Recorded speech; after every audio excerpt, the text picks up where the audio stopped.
Welcome to Disaffected. I'm Joshua Slocum, and this is the show where we talk about politics, culture, and relationships through a psychological lens. And here's what we've got for you this week. We're going to talk about how Volodomyr Zelensky of Ukraine is a case study in how narcissists can become heroes to millions around the world while they're poised to help blow up the world. We're going to look at how the mental health field professionals have been working for years to normalize pedophilia. It didn't just start this year. And we're going to get a little bit deep down, all the way down in the gutter, actually, and look at the American mothers. They call themselves trans moms who are sexually abusing their boy children and getting Martyr Mommie points for doing things that would have had fathers thrown in jail. Let's start with Zelensky. This comes from a Substack that I just discovered. It's a good essay. I recommend it. He calls himself the Naked Emperor, so that's what you should look for. And it's a recent article on the mental state of politicians and what we are to think about the mental state of politicians, and really, should we be thinking about the mental state? With a particular focus on the Ukraine's Zelensky. Oh, I just said the Ukraine. I guess I'm canceled for that now, too. Well, add it to the pile. I'm canceled for everything. And the essay, to me, asks a question, not in these words, but it asks this question. Why are we taking a don't diagnose stance about men who have the power to cause international war and millions of deaths? Why are we afraid to ask what's going on in their minds? Let me give you a few quotes to set this up. Quote, French social psychologist Charles Rajman wrote an article in the French magazine Causer questioning the mental state of President Zelensky. Before I discuss this article, if you are triggered by the opening paragraph, then ask yourself, why shouldn't the mental state of any leader be examined? Let alone one who has the ability to cause a third world war. Biden, Putin, Truss, Zelensky. Once you are the leader of a powerful nation, I think it is fair game that your mental state is continually analyzed. End quote. Agreed. Absolutely agreed. And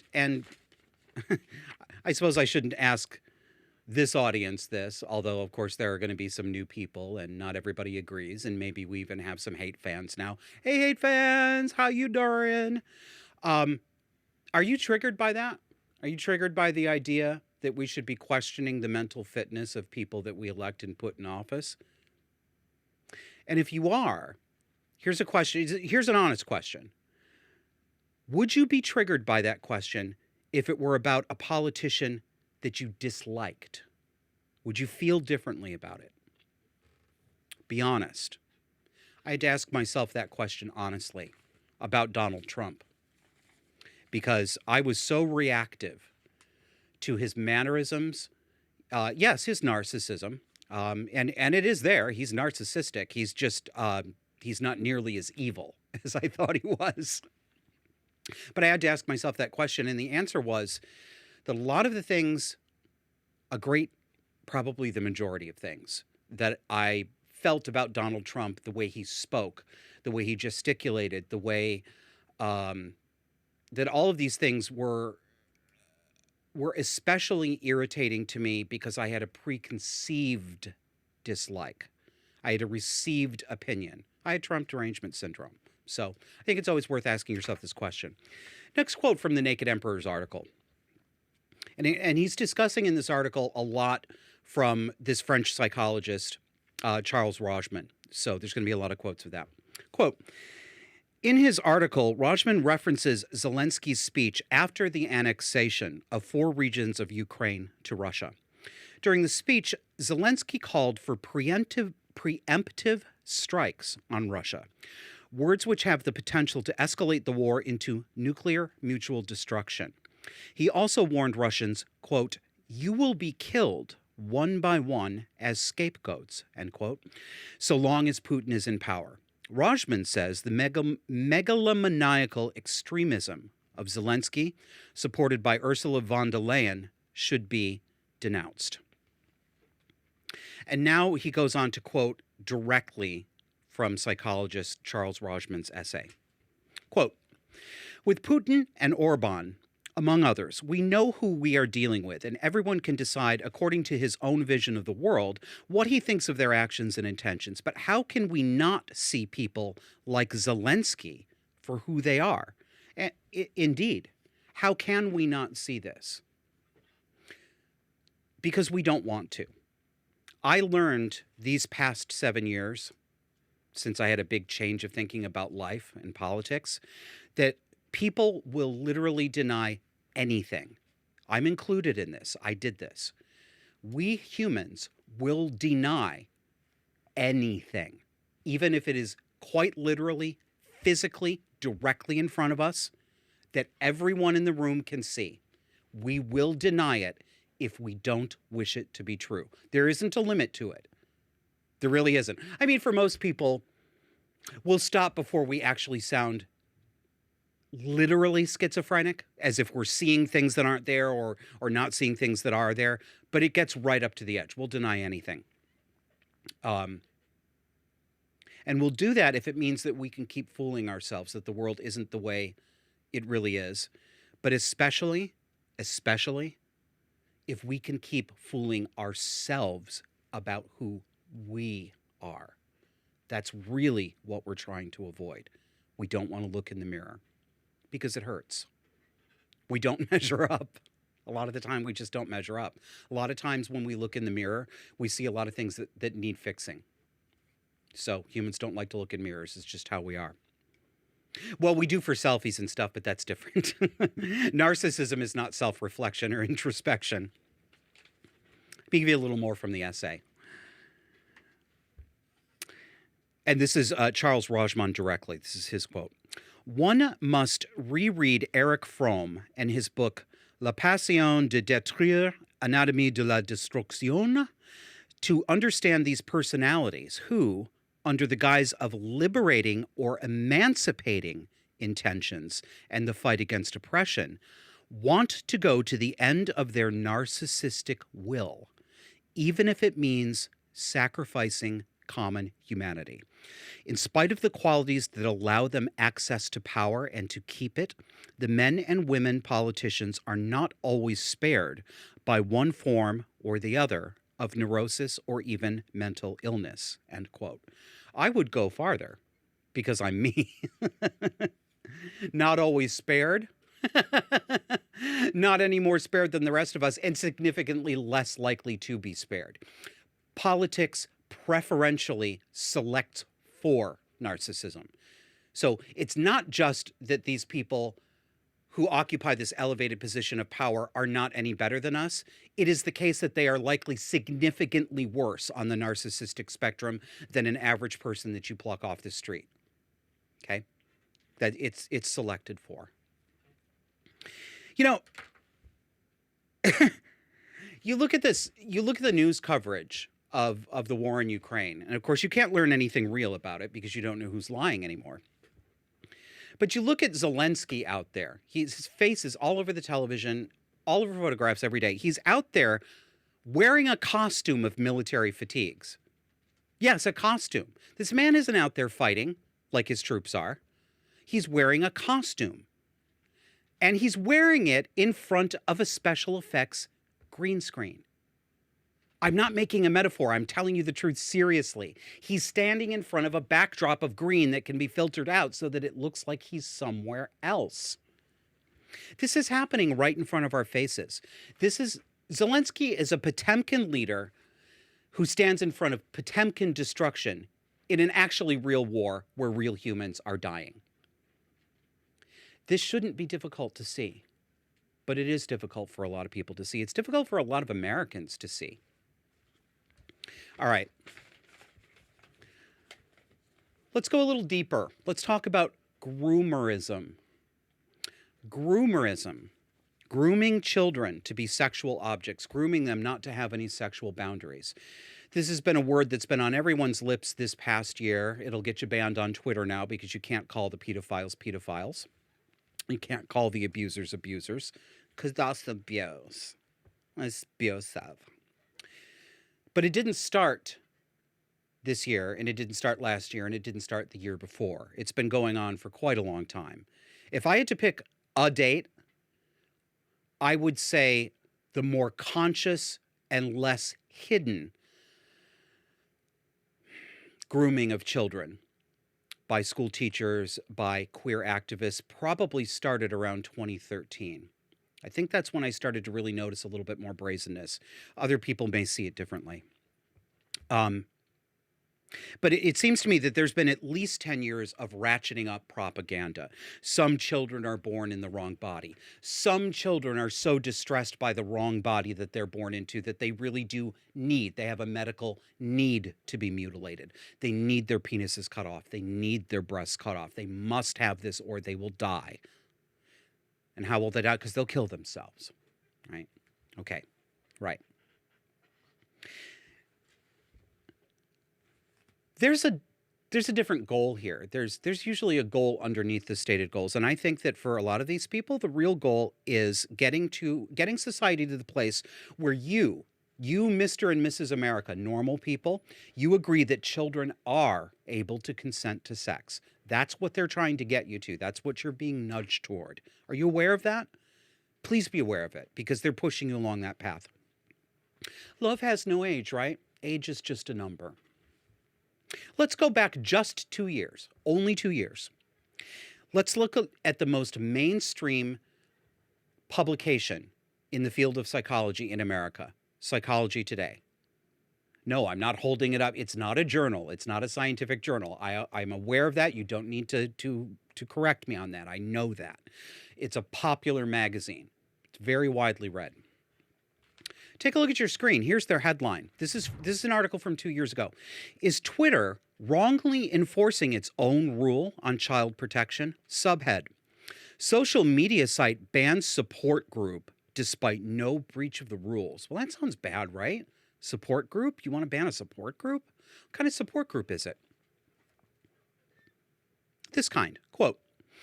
Around 2 years ago, social media giant Twitter amended its terms of service to make an explicit allowance for the discussion of sexual attractions toward children, provided that such discussion does not seek to increase the incidence of child sexual abuse or encourage people to commit sexual offenses against children. Wink, wink. Who buys this? Never mind. Lots of people buy it. Lots of people buy it. This change to the terms of service followed months of debate about the presence of individuals with a sexual attraction to children or minor attracted persons, MAPS, openly stating their attraction patterns and ages of attraction on the platform. Minor attracted persons, MAPS. Sounds so bland, doesn't it? Not like molester. Not like child rapist, not like kitty fiddler, not like nonce or pervert or monster. Just a map, just a minor attracted person. This is person first. These are people. Let's humanize them. I refuse to recognize the distinction that they want to make. These people are very keen to make a distinction between what they call non-offending pedophiles, those who don't allegedly ever touch children. Very keen for you to care about this distinction too. As soon as you are caught not distinguishing, they'll stop. It's a record scratch. Wait a minute. There's a huge difference between an active pedophile and a non-offending pedophile. Don't participate in any of this. It is nothing but a distraction game to get you to close your eyes to what these people are doing. It's bullshit. Don't engage it. No, don't steel man their argument. This is not an opponent that you need to play fair with. These are perverts. Okay? Done. Next topic. I refuse to recognize this distinction. I refuse. Next quote. This is written by the guy who wrote this article for Psychology Today. I was a signatory of a letter initiated by the child protection organization Prostasia Foundation. Breaking away from the quote, look up the Prostasia Foundation. It's for pedos. Oh, non-offending pedophiles. It's a child protection organization.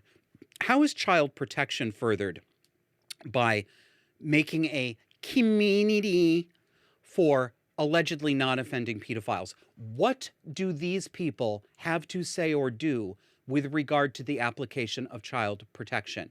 And if you're taking a minute to come up with an answer for that, that's because there is no answer to it except the one you know. What do you think they're in it for? Duh! Let me give you the full quote.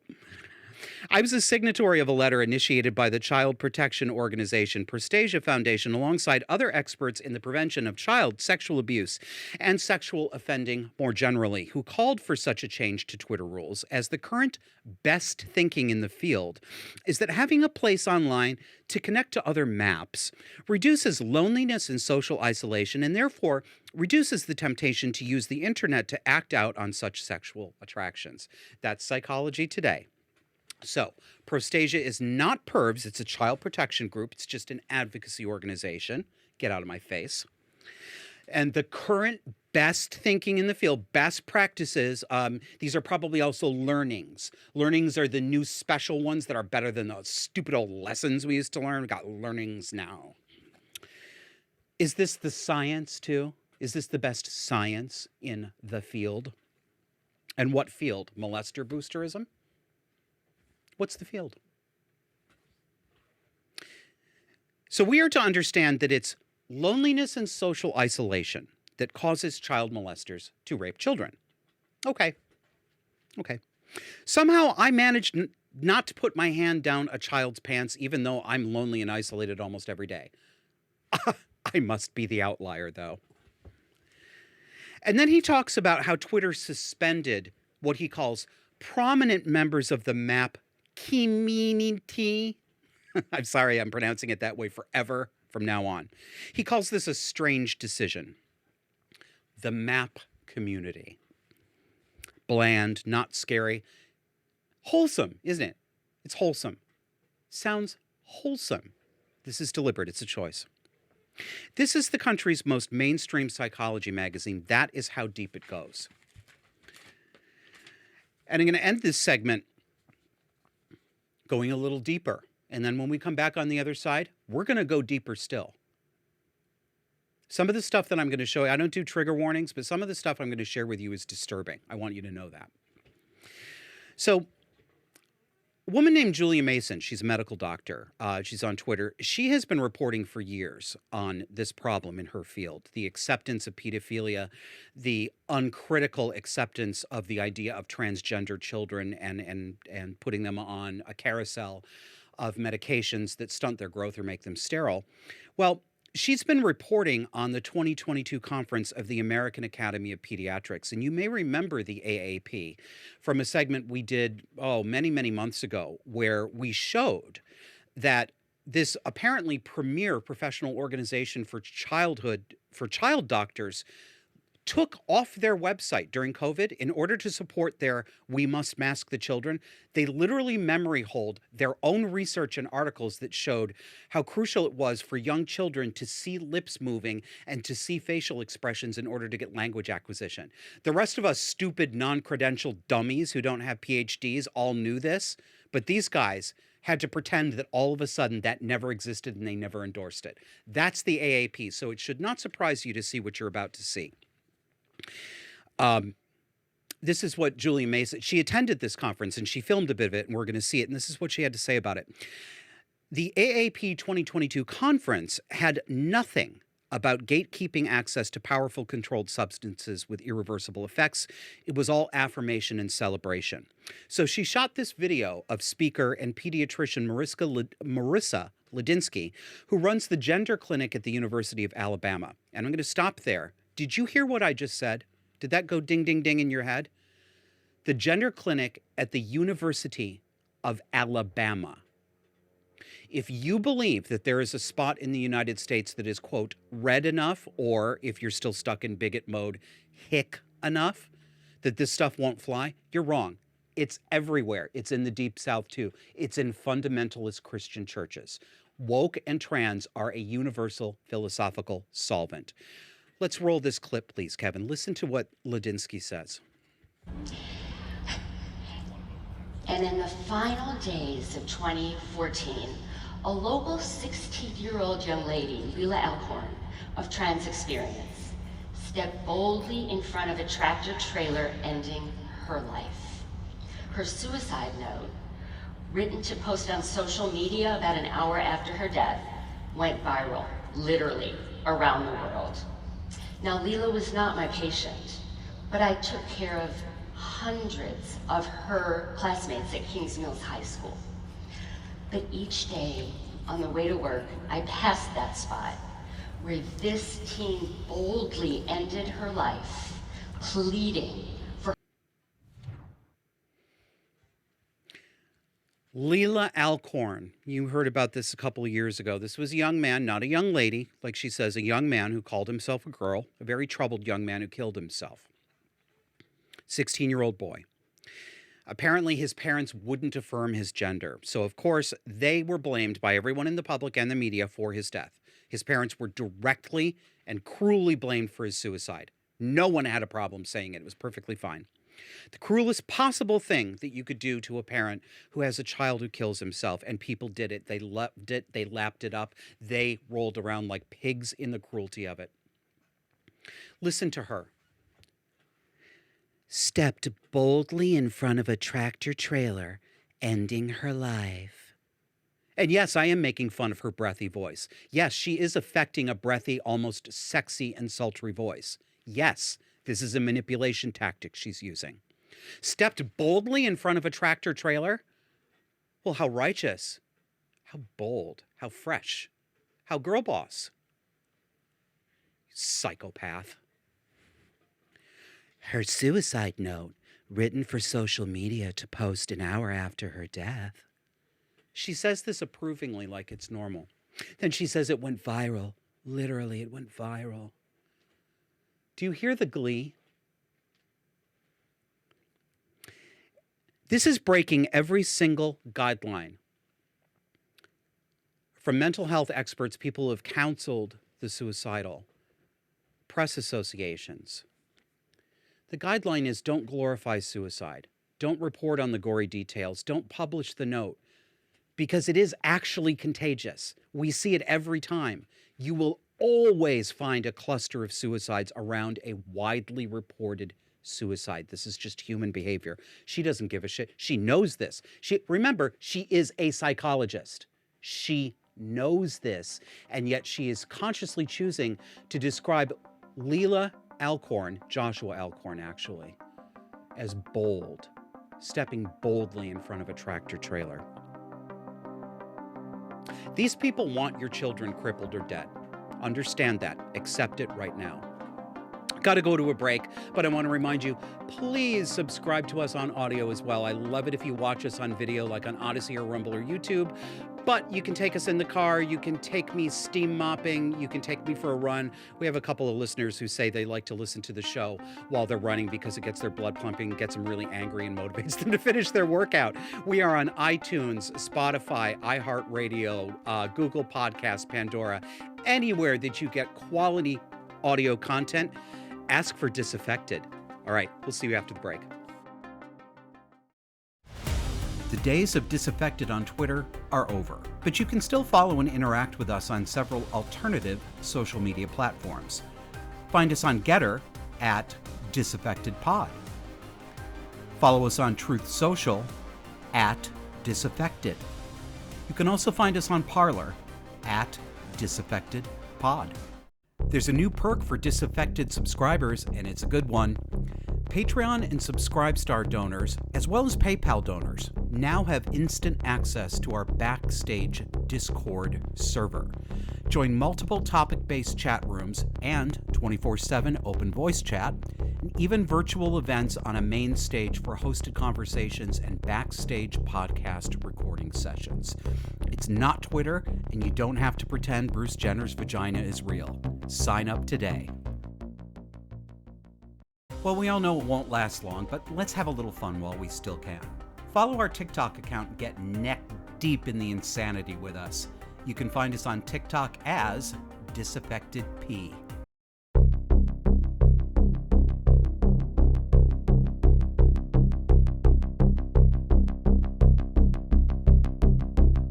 I have a trans daughter, there are threats against her life. Just her existence as a human being, there are people that want to annihilate her and people like her. The level of hatred, as if we haven't learned from fascism, like we haven't learned what the result of that is. The extermination of human beings. That is terrifying.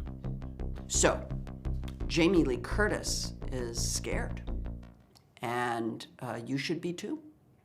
And Jamie Lee Curtis has a voice, and she's trying to use it, and you should too. And that's how we change things, is we think about them, we learn about them, and then we use our voices to bring attention to them and to fight against them. Welcome back. What you just heard obviously was Jamie Lee Curtis. Well, maybe not obviously, because who refers to themselves in the third person like that? Narcissists. We're going to come back to what she said specifically. But in this segment, we're going to go back to a theme that I hit on a lot. Transgenderism in children is largely a mother's sin, not a father's sin. This is a mother's form of abuse.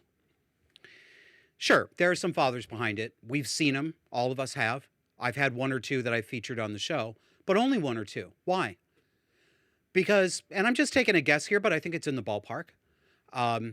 For about every 30 mothers I see primping and preening about their beautiful trans daughters, I see one man doing it. One. Maybe. Why is that? Why do we have the media fake crying along with these mothers who are also fake crying, happy tears of joy about their beautiful transgender daughters, which of course are their sons that they are getting ready to castrate? Why? Well, because women are wonderful. Women are wonderful, and they are not capable of being anything other than wonderful when it comes to children. That's only something that bad men do. And we know this, and we know it so much, that when we see mothers actually doing the butchery and the psychological torment right in front of us, we don't see it. That's an example of what I was talking about in the last segment. It's literally right in front of our faces. We see it, but we don't see it because we can't handle accepting the truth about the depth of depravity that is not only possible, but is becoming increasingly common among a visible minority of extremely psychiatrically disturbed mothers.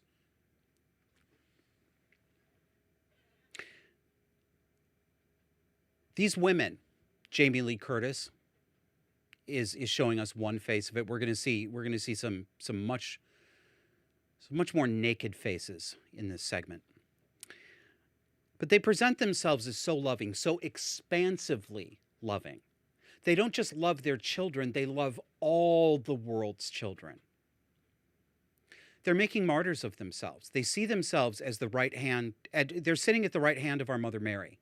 This is what these women think of themselves. This is the symbology that they're trying to go for. It's a sick inversion. This isn't love and care, it's abuse. In fact, it's a kind of rape.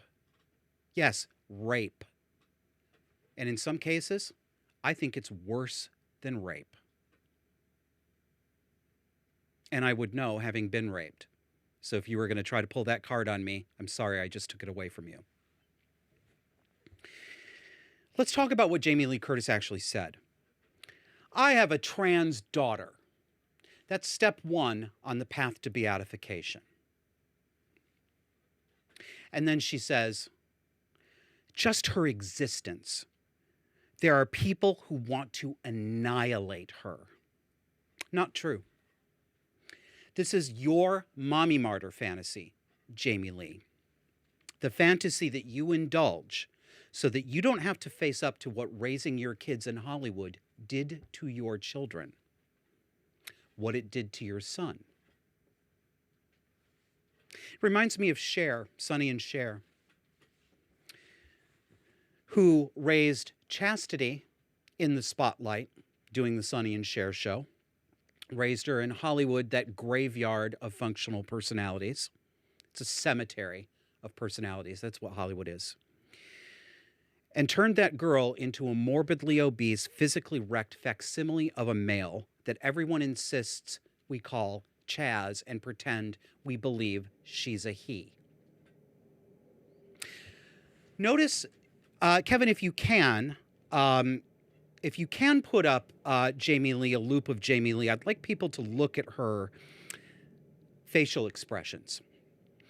Notice, I want to point out a couple things. First of all, and again, to preface this, no single visual indicator by itself says anything necessarily or diagnoses anything.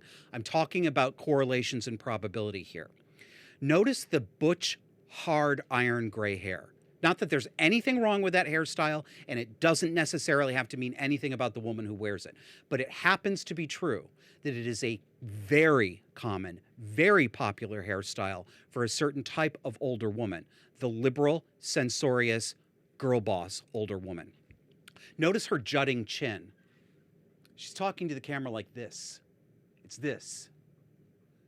There's a sort of Mussolini quality to it. And that's not Mussolini himself. I mean, these are the physical affects and theatrical gesticulations that are common to many narcissists. Just happens to be that we all sort of know that chin-jutting pose of Mussolini. Well, she's doing the same thing. The hard mask of a facial expression that she's wearing. You know, very full of herself. She's talking about extermination of human beings. See, it's a Holocaust, and she's standing between her beautiful daughter and a Holocaust. Love her, worship her, pray to her. And this is my favorite. Quote, "So, Jamie Lee Curtis is scared, and Jamie Lee Curtis has a voice, and she's trying to use it. Nobody talks like that but a friggin' narcissist. Nobody talks like that who's normal." Here, take a look here on your screen. Here are Jamie Lee Curtis and her children at the premiere of the latest Halloween installment of the Halloween franchise that she's famous for. So left to right, we've got Jamie Lee Curtis's quote-unquote daughter, Jamie Lee Curtis, and Jamie Lee Curtis's actual daughter. So we've got some dumpy schmo in a party store wig. We've got her standing there beaming and holding herself like some goddamn goddess, and her actual daughter over there posing like a tart. This is humiliating. Look at him. You can see as well as I can see how embarrassing this is, how undignified this is. And that's his fault. It's not your fault for noticing it. It's not your fault for cringing inside. Even if you cringed inside, but you'd never indicate to anyone that you were cringing, don't beat yourself up for that. He's asking for it. When you make yourself look ridiculous on purpose in order to lie, when you know that people are socially compelled to lie and say that they think you're beautiful, you are asking for everything you get. This is 100% his responsibility, 0% my responsibility or your responsibility. And look at Jamie Lee Curtis beam. Look at that smug expression on her face. This photograph, I wish I'd pulled another one up. It looks exactly like a photo from just post-war with Joan Crawford posing with Christina and Christopher in matching outfits with that smug, triumphant stance. Because that's what it is. It's the same personality. That's why it looks like that. Let's go even deeper. Let's get away from the celebrities and let's go into the dark and fetid places that you don't usually see, filled with people that you wouldn't expect to find in dark and fetid places, but you do. You may not know how bad it really is out there right now for children who are called transgender. To know what goes on behind the sort of soft focus NBC and Oprah Winfrey style specials that with sparkle boys and tearful mommies called daughters, you have to actually get down in the sewer and swim with these sharks. So let's do it. They gather in groups on social media to support each other. Thankfully, there are a number of sane mothers who also join these groups and stay silent as moles so that they can bring us pictures of what's actually going on there. So whoever you are, thank you for what you've provided here. Take a look at this. This is a screenshot. I believe this is a Facebook group. I cannot confirm that, but it's a social media group. It's a private group. I'll read it to you. Warning. TMI, too much information. Mention of sex toys and masturbation, misspelled, of course. Someone seriously needs to design some trans female friendly sex toys. My almost 15-year-old daughter, assigned male at birth, expressed to me that she has been experimenting and doesn't want to stroke her penis like a cis man to pleasure herself because it brings her so much dysphoria. So, since I'm a sex positive, open, communicative, supportive mama, I've been looking into other alternatives for her to pleasure herself with. I thought maybe a thin anal bead vibrator and a small vibrator wand, some lube, and some sex toy cleaner might be a good start. Any suggestions? She has had male puberty suppressed since she was 11 and is on estrogen since 13, so her bits have stayed pretty small.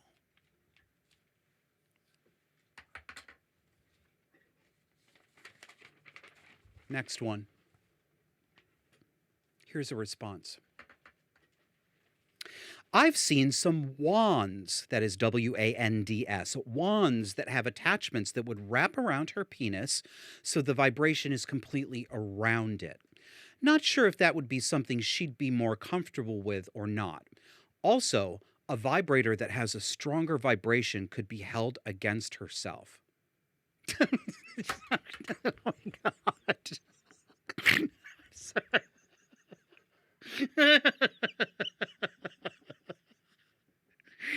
This is how this is how I get through it, okay? Because I'm hearing this in the voice of that very famous meme, how is Babby formed? How is Babby formed? Oh my God. You know, yes, we do need to do weigh and stain mothers. Absolutely. Oh my God. More. Want more? Let's go deeper. Next response. I have no suggestions, but just wanted to say how amazing you are for having this open line of communication with her. My parents would have just laughed and shamed me to death for talking openly about masturbation. You rock. No, she doesn't, and your parents were right. I don't even believe you, because if your parents were right, you wouldn't have turned out this way. You freak. You freak. These are mothers, you guys. Mothers. Next one. Yeah, this is next level parental support. Good on you. Hope you can find something that works. I just want you to know how amazing you are. This is next level parental support. These women aren't supporting each other. They're giving each other compliments to get compliments back. This is self-esteem fishing. This is what women in groups like this do. They're using each other to rationalize what they're doing, and they're doling out compliments so that they will receive compliments back. This is having an external locus of control. Their self-worth and their confidence they are outsourcing to other people. Because as sick as they are, and make no mistake, these women that we're talking about are psychiatrically disturbed. They are not just misguided. They're sick. These women are full-on cluster B. Part of them knows how evil their actions are. You know what? I'm going to say this because I can hear it right now. How do you know? See, this is what we're talking about, Josh. This is why we say you're an extremist. You're just looking at one post of someone you've never seen before in your life, and you're diagnosing her with cluster B. You're a fraud. You don't know what you're talking about. You're just making stuff up. I hear it. I know. But you know what? I'll remind you of something that a concept I've talked about on here before, what I call leading indicators. It is true that to figure out to make a good guess, a good solid guess about whether somebody is really misguided under the sway of cult-like thinking, might have a full personality disorder. In order to do that, you need to observe patterns over time. You need to see how a person behaves consistently in a variety of different situations. Um, and again, I remind everybody, I'm not a medical professional. I'm not a mental health professional. I literally do not have the medical legal power to diagnose. I could point at every single one of you in the audience, say your name out loud and say you are a cluster B, and that still would not be an active diagnosis because nothing I say goes in your medical chart, and nobody has to listen to me because I'm not a doctor. So bracket that off as well. But there are leading indicators. There are behaviors that even misguided people, misguided but normal range people with normal range personalities won't do. This is sexual abuse. What you're seeing here is sexual abuse, female sexual abuse of their sons, and other mothers applauding the sexual abuse and calling it love. This is not something that normal range people do. This is not hard to see. A little more. Next one. I wonder if a fleshlight would be a good idea. She wouldn't have to touch her penis at all. Her penis. Listen to this. Do you know what a fleshlight is? A fleshlight is the brand name of a masturbation toy. It's a silicone sleeve. It is a literal cock socket. You stick your dick inside it and you thrust. It's a sleeve that goes around your cock. This is what they're talking about for their sons. Next one. Also, you can't go wrong with a wand massager for everyone. Next one. This is from Mama. This is her response. Oh, wow. I'll get her one of these. This looks perfect. I got her a wand already. Not sure if she likes it. Of course, she's already bought her son a vibrator. Next one. I have no suggestions, but this is great to encourage. The more she's able to orgasm before surgery, the more likely she'll be able to orgasm after surgery. Jesus Christ.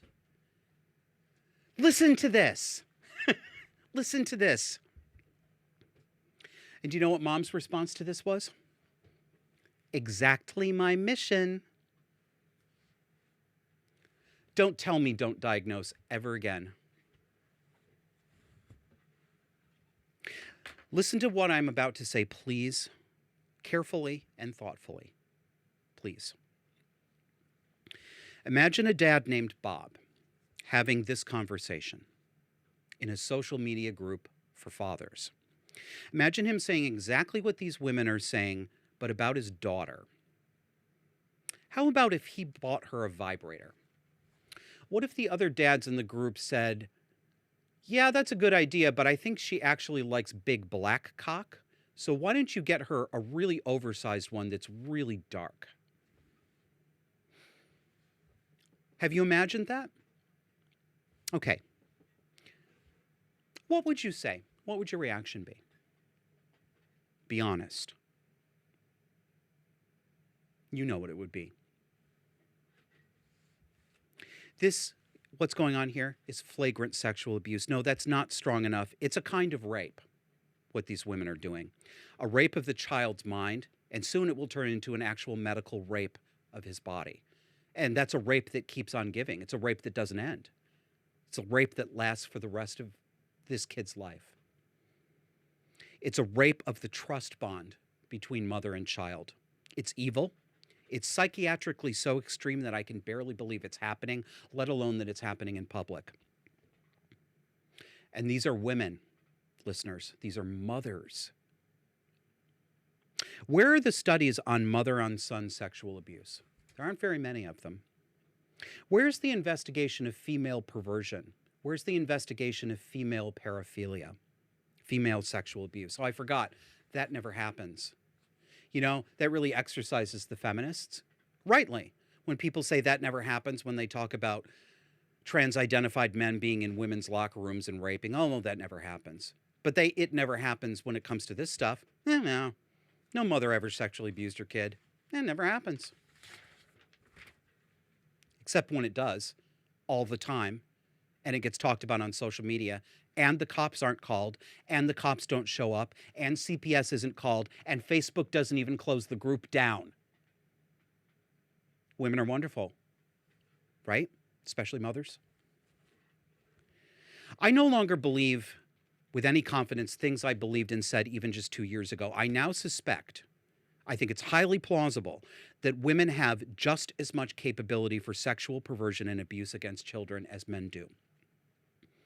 I can't prove that, but we have seen enough. There is enough evidence out there that this is a plausible question that demands investigation. And of course, their victims would be children because they're small enough to dominate, right? Men can dominate women. Men can dominate other men who are smaller than them. Women can't do that as easily, but they can sure as shit dominate their children.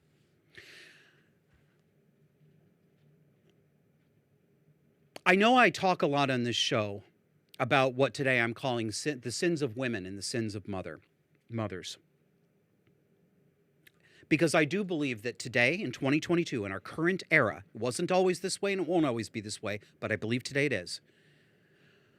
Female-style evil is ascendant today. It is socially acceptable and socially praised in a way that male-style evil no longer is. But talking about this runs the risk of being called a misogynist. It runs the risk of turning off many people who might otherwise be interested in what I have to say. But it is a risk I will continue to take. I have friends tell me that my tone can give the wrong impression. My tone alone will give the impression that I'm a misogynist. Maybe. But there's another side to that. Maybe it's not my tone. Maybe it's the societal belief that almost all of us share, including some of you who are listening to me right now, that women cannot be this evil. They cannot be perverse to the level that men are. To even consider that, to think of them as truly equally capable of evil, that itself is a sin. You thinking that is a sin. You thinking that is itself an indication of hating women. I could take the exact same tone and the exact same vocabulary I'm using. I could apply it to men, and 0 women and 0 men would bat an eyelash. Many of them would cheer me on, saying exactly the same thing. It's not my tone. It's not my choice of words. It's the blinders that we're all wearing. In other words, it's you, not me. General you, not specific you. I'm not calling anybody out. But here's the other side, and this is what I want to close up for in this segment. Since leaving the left, I have met so many women I didn't even know existed, the kind of women I didn't even know existed. Women who see this the way I do, who are just as concerned about bad behavior among their sex as I am and as many men are, who say that they have been victimized by this or targeted by this behavior in the same way simply for not going along with it and not applauding it because they're expected to be on Team Mommy and Team Woman. There are so many of them out there. They're not people I met or talked to before when I was on the left, because I assumed that any woman who didn't say that she was a feminist or a radical feminist must actually be a self-hating misogynist. But lo and behold, I've been ignorant about a lot of stuff. I'd wager to say most women are normal, like most men. This is not the majority of women that I'm talking about here. In fact, I think there's a silent majority. I know there's a silent, at least plurality of women who are as upset and would like to see the balance between sex-typical behaviors go back to the middle, just like I would. They don't hate other women for being women. They hate their bad behavior. Just like we can hate some men for their bad behavior, but not simply because they're male. So some of you watching and listening are among those women I've met over the past couple of years, and I'm really glad to make your acquaintance. Anyway, coming up on a break, I want to remind you that if you want to talk with people who get it, join our Discord. All you need to do is sign up to financially support the show. We don't even ask for a lot of money. Go to patreon.com/disaffected, subscribestar.com/disaffected, or one-time donations on PayPal sent to the email address us@disaffected.fm. You'll get access to our Discord server. Discord is just online chat rooms. We talk about politics, culture, relationships, just like the show. We also talk about food. We share our hobbies. We talk about how our day is going. We've got people talking about politics in foreign countries. It is a wonderful, wonderful space where you are not going to be censored. The only rule is don't be a jerk to someone else. So we'd love to see you there. See you after the break.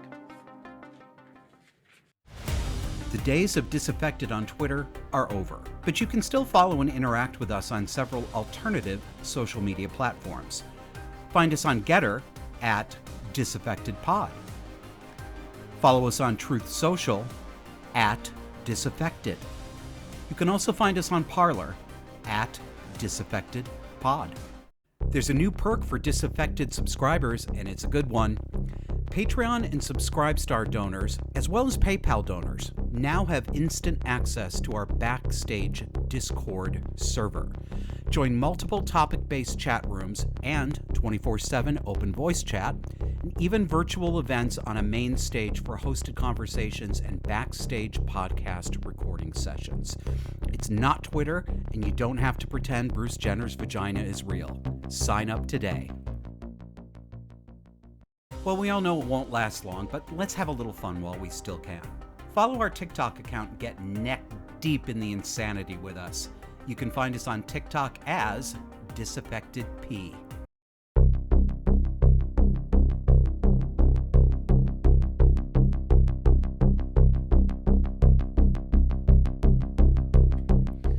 Welcome back. Do you want to talk one-on-one? I'm booking sessions. Go to joshuaslocum.net, Slocum Consulting. If you've got a problem, a cluster B type problem, mom, dad, sister, brother, coworker, boss, church deacon, pastor, if you've got a situation that you don't know where to turn to about, I'd be happy to talk to you. I offer advice. I give you a layman's perspective, an educated, experienced layman, not a therapist. This isn't therapy. We can talk about therapy. In fact, a lot of the clients who come to me ask about whether they should explore therapy, and if so, how to find a good therapist.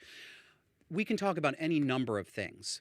Even if you just want to run some things by me, even if you just want to chat about stuff, if you want an ear to talk to who isn't insane, I mean, I'm insane in some ways, but maybe you like the ways that I'm insane, you can book a session there. You don't have to have a particular problem. But I really do love helping people think through really difficult psychological situations in their lives, because what we usually find, and I found this myself when I got help from outside when I was floundering, there is a path forward and you can almost see it dimly, but when you talk to somebody else who can point out, here are the consequences of each decision that you have available to you, that path becomes a lot clearer. If this is something you're interested in, please book some time. Again, joshuaslocum.net.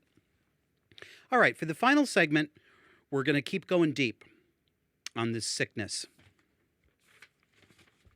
Because not only is it not just social media, not only is it not just going on, that is the transing of children organically, so to speak, among regular citizens, it's coming from the top. It's being legislated.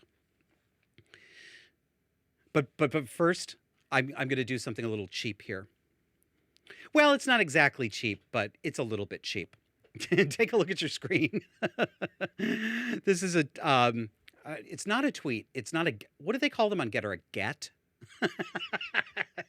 Hey, did you see that get? This is a post from the Post-Millennial. An MSNBC commentator told a roundtable of pundits that democracy cannot function if women aren't allowed to get abortions. Abortions.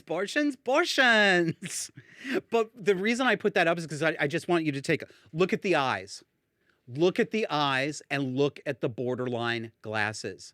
Don't tell me not to judge books by their covers when all these books are choosing the same cover artist to draw them every morning. Let's go deeper still. Let's take a look. Well, put the picture right up, Kevin. Let's let him have a look. Notice the eyes, notice the glasses, notice the pattern. Are borderline eyes right for you? Ask your Karen today. This is Elizabeth Oh, let me do it NPR style. This is Elizabeth Guzman. Okay, I have to say it. Reporting from Caracas, I'm Mandelita Barco. That's my NPR voice for you. This is Virginia State Delegate elected Representative Elizabeth Guzman. I trust that you have noticed her glasses in her eyes. So what does she want? This comes to us from the Gateway Pundit website. Quote, radical progressive Virginia Democrat delegate Elizabeth Guzman announced plans to introduce a bill in the Virginia legislature where parents could face a felony or a misdemeanor charge if they do not affirm their child's sexual orientation and or gender identity. It's on now, isn't it? This is for all of you out there who said it was just kooky places like California and some private schools in New York. It's not going to happen in middle America. It's happening. It's happening. And no. Do not think that, oh, well, that'll never happen. That's not the point. It's already gone too far. What do you mean it's already gone too far? She hasn't even written a bill. She feels comfortable saying this. Look at that. Stop and think about that. This woman, an elected representative, is comfortable telling the press that she thinks it's good to write a bill to charge parents with a felony if they do not poison and mutilate their children. That's how insane American culture is in 2022. It's already out of hand. The horse is already out of the barn. Bill not necessary. She wants to write a bill that will give the state ownership of your children. Your children's biological and psychological distinctiveness will be erased. They will adapt to service mommy. Let's get a better feel for what kind of politician Ms. Guzman is. Quote, according to her website, Elizabeth was inspired by Bernie Sanders' call for everyday people to run for office, a decision that was cemented when Hillary Clinton lost, and Elizabeth's 9-year-old son said the family had to return to Peru, quote, because Donald Trump doesn't like people who speak Spanish. And that son was Albert Einstein.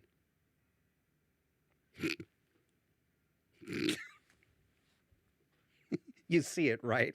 You see it. Her son is a Gucci bag, not a child. It's an accessory, not a person. Quote, Guzman claims the bill she plans to introduce would help protect LGBTQ children from their parents and guardians who are not affirming of their child's sexual orientation and gender identity. Furthermore, do you see, I'm breaking out of the quote here, you see how they've mashed it together. This is why us gay people are so freaking angry. Forced teaming, they've mashed themselves together with us. I'm a homosexual. I'm not a queer. I don't have dissociative identity disorder. I don't believe I'm a woman. I'm not a freak, okay? I'm just a homosexual. Back to the quote. Further, the bill would expand the state's definition of child abuse and neglect to include parents who do not affirm their child's gender identity or sexual orientation. How many times do I have to quote Isaiah 5:20? Woe unto him who substitutes dark for light and bitter for sweet.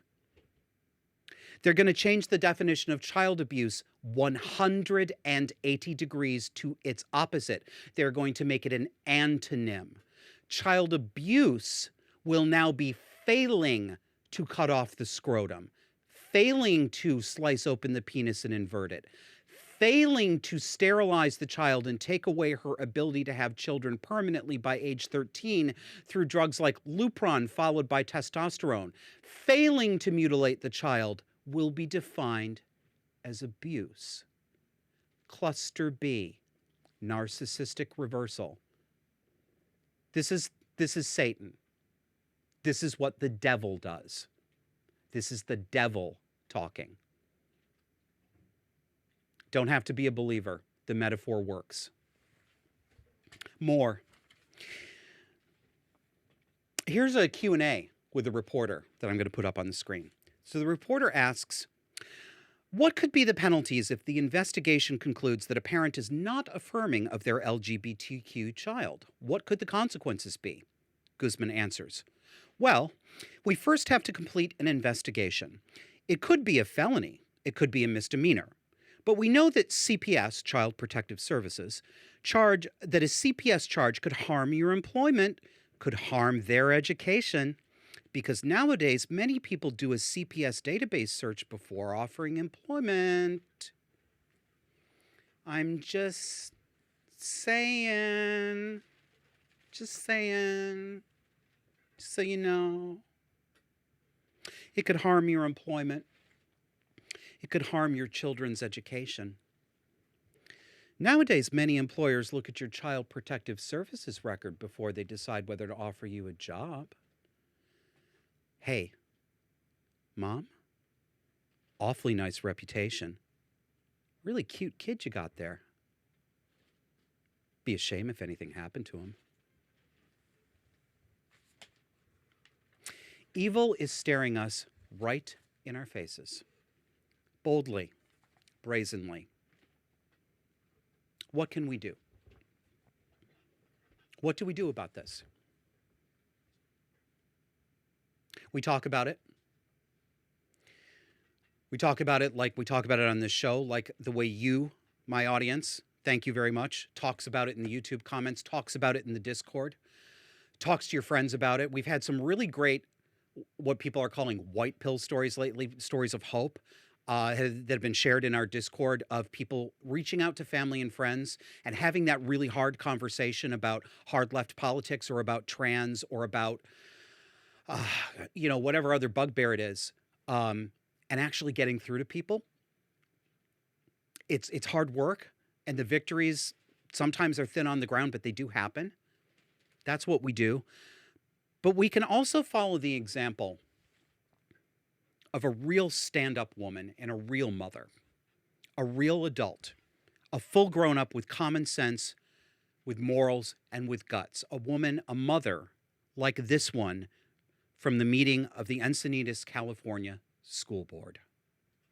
I just want to know what it is that makes a drag show family friendly, because if you follow it to its logical conclusion, you can slap family friendly titles on anything. You can have family friendly gentlemen's clubs, family friendly strip shows, family friendly 50 Shades of Grey read-alouds. Will you approve my flyer if I want to host in all the sex secrets of the Kama Sutra for kids and families if it's family friendly? That's my question. Wow. What is it about a grown man, and I honestly, sincerely, as a woman, mean this, what is it about a grown man costumed in a sparkly bra with augmented boobs busting out, a leather miniskirt barely covering his twerking ass with tuck tape on his front while spreading his fish-netted legs as he writhes on the ground, grinding his groin next to a minor, family friendly? You owe us an answer. No. And you don't get to hide by just taking something down off Peachtree and calling it a day.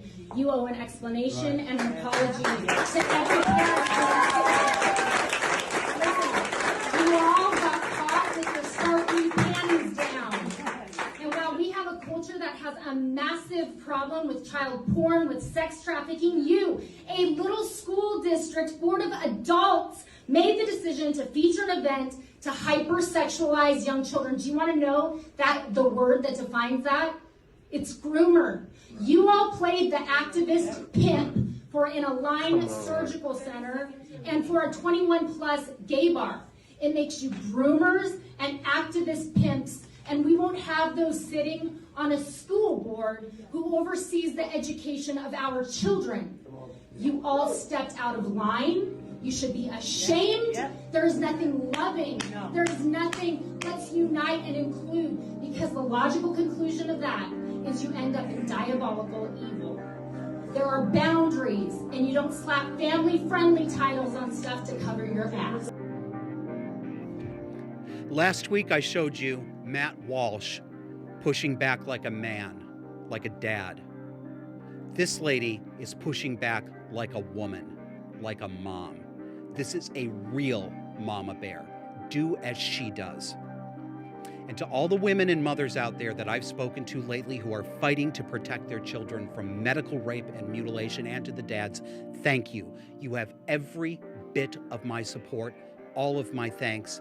Bless you. I will fight with you. That's the show. See you next week.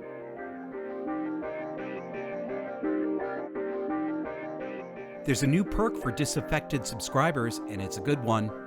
Patreon and Subscribestar donors, as well as PayPal donors, now have instant access to our Backstage Discord server. Join multiple topic-based chat rooms and 24/7 open voice chat, and even virtual events on a main stage for hosted conversations and backstage podcast recording sessions. It's not Twitter, and you don't have to pretend Bruce Jenner's vagina is real. Sign up today. The days of Disaffected on Twitter are over, but you can still follow and interact with us on several alternative social media platforms. Find us on Getter, @DisaffectedPod. Follow us on Truth Social, @Disaffected. You can also find us on Parler, @DisaffectedPod. Well, we all know it won't last long, but let's have a little fun while we still can. Follow our TikTok account and get neck deep in the insanity with us. You can find us on TikTok as DisaffectedP.